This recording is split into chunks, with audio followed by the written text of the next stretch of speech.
Tom Brady owns an island, not a vacation rental, not a timeshare, an actual private island off the coast of Miami.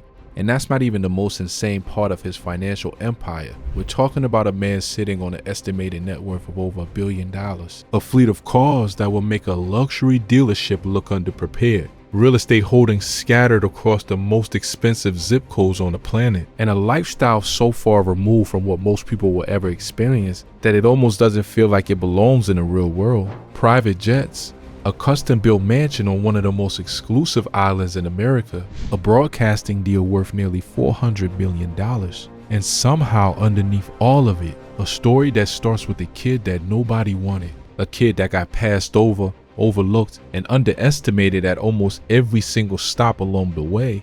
So today we are pulling back the curtain on the most dominant financial empire in NFL history, because Tom Brady didn't just win on the football field, he won at everything. And by the time this is over, you are going to understand exactly how he did it.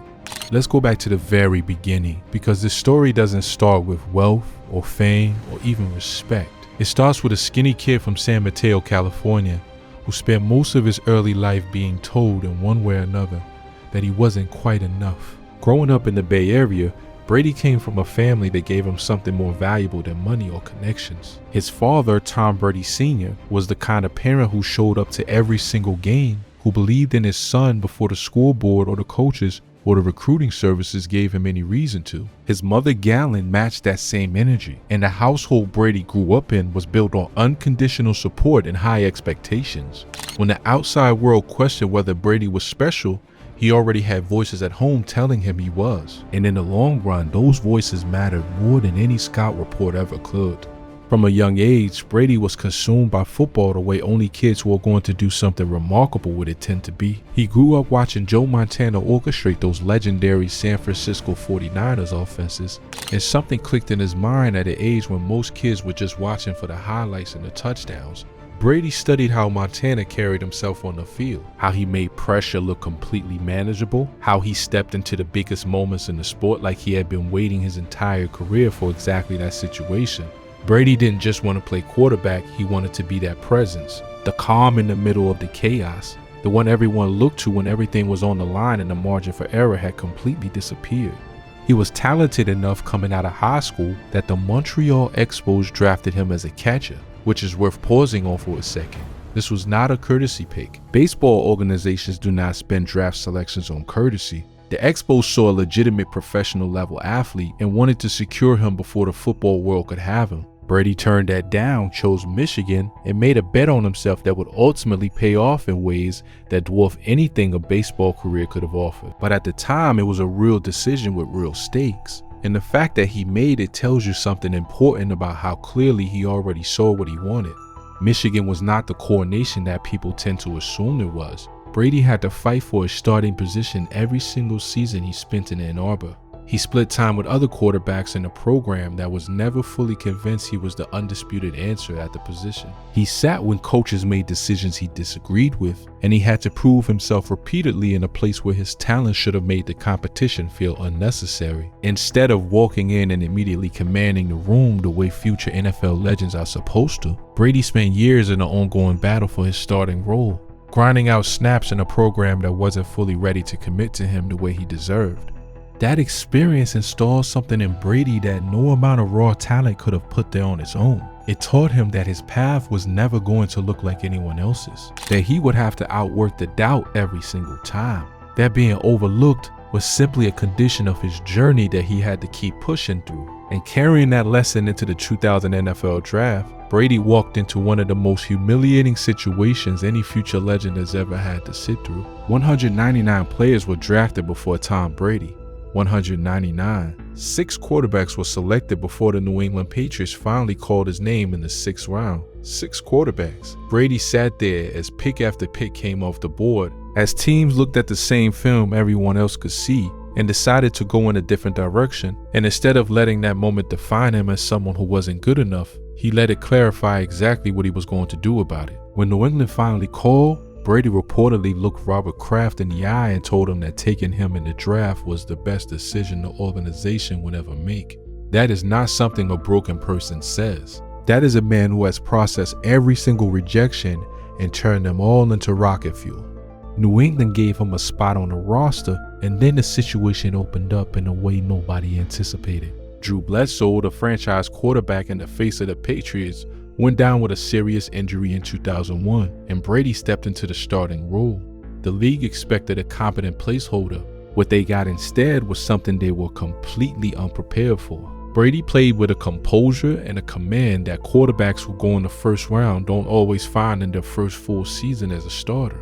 He managed the game, he protected the football, he made the throws that needed to be made in the moments that mattered most. And he took the Patriots all the way to Super Bowl 3006, where New England was a significant underdog against the St. Louis Rams, who had one of the most dominant offenses the league had ever assembled. Brady led a game-winning drive in the final 2 minutes of that Super Bowl and delivered New England its first championship of the dynasty era. He won Super Bowl MVP at 24 years old, making him the youngest quarterback to ever accomplish that feat at that point in league history. The same kid that 198 players were drafted ahead of had just become the most celebrated quarterback in the sport, and he was only getting started. What followed over the next 2 decades is the greatest sustained run of individual excellence in the history of American team sports. 7 Super Bowl championships, more than any player ever, 5 Super Bowl MVP awards, 3 league MVP awards, all-time records in career passing yards, career passing touchdowns, and quarterback wins that may genuinely never be broken. Brady played at an elite level until he was 45 years old, in a position that most players can no longer hold at 35.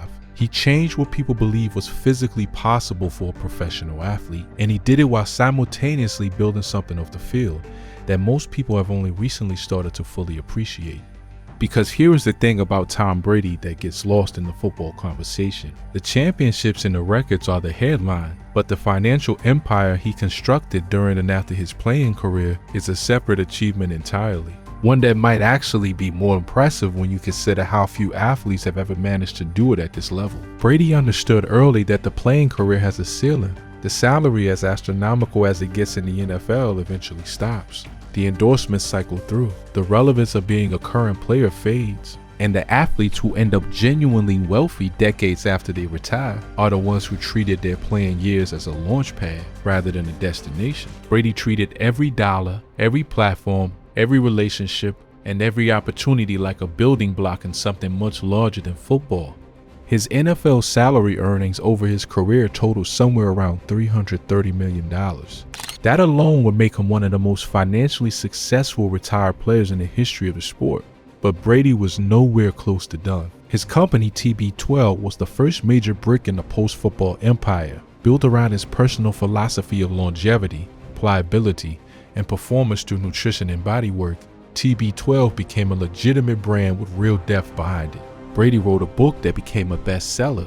He produced a documentary series that gave people a look inside the method. He opened training facilities. He built out a product line across supplements, equipment, and lifestyle goods that attracted serious customers who were willing to pay premium prices because the proof of concept was standing right in front of them playing elite quarterback well into his mid-40s. You cannot argue with the results. And Brady made sure TB12 was the vehicle that allowed people to buy into what those results represented. Then came the Fox Sports deal, and this is where the numbers fully leave the atmosphere. Brady signed a broadcasting contract with Fox Sports that is reported to be worth $375 million spread across 10 years. Let that number settle for a second. $375 million to analyze and commentate on football. That is the largest media contract ever awarded to a sports analyst in history, and it is larger than most active players will ever earn during their entire careers on the field. By signing that single deal, Brady essentially replicated his entire NFL salary in one transaction, and he did it by leveraging the credibility and the knowledge he spent 23 years building as a player. Beyond the broadcasting money, Brady has been assembling an investment portfolio for years that reflects the same long-term discipline he applied to every other area of his life. He holds equity stakes in companies across health, wellness, technology, and sports. He has come in as an early investor in businesses that have appreciated meaningfully since his involvement began, and his approach to capital allocation mirrors his approach to football in every important way. He studies, he is patient, he thinks about where things are going rather than where they are right now. He does not chase, he positions. His total estimated net worth sits somewhere between $500 million, $1.2 billion, depending on the source and the methodology. The honest answer is that the real number is probably known only to Brady and his financial team. And given that his Fox deal is still paying out and his investments continue to grow, that number is moving in one direction. What is clear is that Brady has crossed the threshold from wealthy retired athlete into genuine billionaire territory, which is a category that almost no one who has ever played professional sports has managed to reach.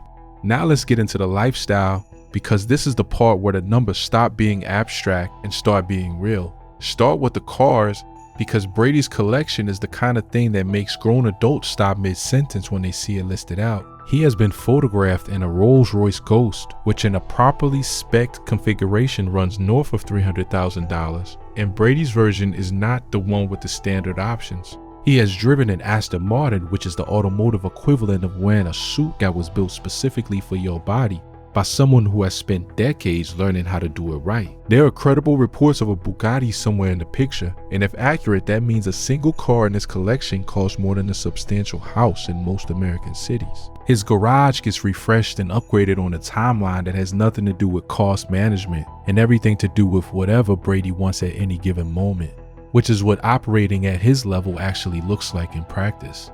But the cars are almost secondary to what Brady has done with real estate, which is where his most jaw-dropping financial decisions have played out. The centerpiece of his property portfolio is his residence on Indian Creek Island, a private island community sitting just off the coast of Miami Beach that operates at a level of exclusivity that makes most gated communities look wide open. Indian Creek has approximately 30 homes on the entire island, 30 residential properties total. The community employs its own private police force, whose sole responsibility is protecting the people who live there. The residents over the years have included some of the wealthiest and most powerful individuals anywhere on earth. And buying in requires not just the liquidity to afford it, but the relationships and the community approval to be accepted. Brady acquired his lot for approximately $17 million and built a custom mansion on it that ranks among the most desirable residential addresses in the United States. He lives on a private island with a dedicated private police force. In Miami, that is not a metaphor or an exaggeration, that is just where Tom Brady keeps his stuff. Before Miami became the center of his world, Brady and Gisele Bündchen owned a custom-designed compound in Brookline, Massachusetts that was valued at approximately $40 million. The home was built to their specifications from the ground up and represented a level of residential investment that most people spend careers working toward. They moved through additional Boston area properties over the years, each transaction operating at a scale that barely registers as significant relative to the overall portfolio. He has maintained real estate connections in New York City, where his business activities and entertainment relationships made a Manhattan presence essentially necessary. And during his time connected to Los Angeles, he was renting property at over $20,000 a month as what amounted to a temporary arrangement while his longer-term plans took shape, $20,000 a month as a placeholder. That is the financial altitude we are describing. Brady moves between all of it by private jet. At his level of activity, with business commitments spanning multiple industries, broadcasting obligations that place him in specific cities on specific days, and a public profile that generates its own logistical complexity, commercial travel is simply not compatible with how his life operates. He has been involved with private aviation arrangements that give him the kind of mobility his schedule demands. And the ability to move that freely between cities and time zones is less about showing off and more about the practical reality of running an empire that has this many moving parts simultaneously.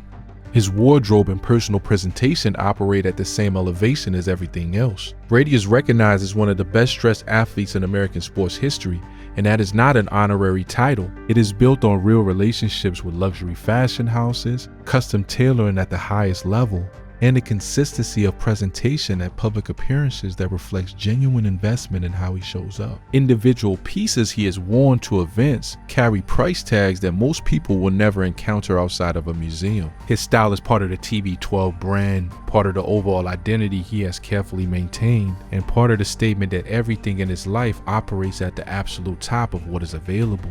And through all of it, through the island and the jets and the Bugatti and the Fox deal and the investment portfolio and the TB12 empire and every property he has ever put his name on, Brady still operates like a man who has not forgotten where he started. The hunger is still there. You can hear it when he discusses competition. You can see it in the way he unretired and then made his final exit completely on his own schedule. He is not a person who sits still and admires what he has built. He is still building. So if you had told that 6th-round pick, that kid from San Mateo who watched 198 players get drafted ahead of him, who fought for his starting job at Michigan, who was told over and over again by the people who were supposed to know that he wasn't what they were looking for, that one day he would own a private island in Miami with his own police force, sign the largest broadcasting contract in sports media history, build a wellness company, stack real estate across the most expensive markets in America, and accumulate a net worth that puts him in genuine conversation with the wealthiest people on the planet,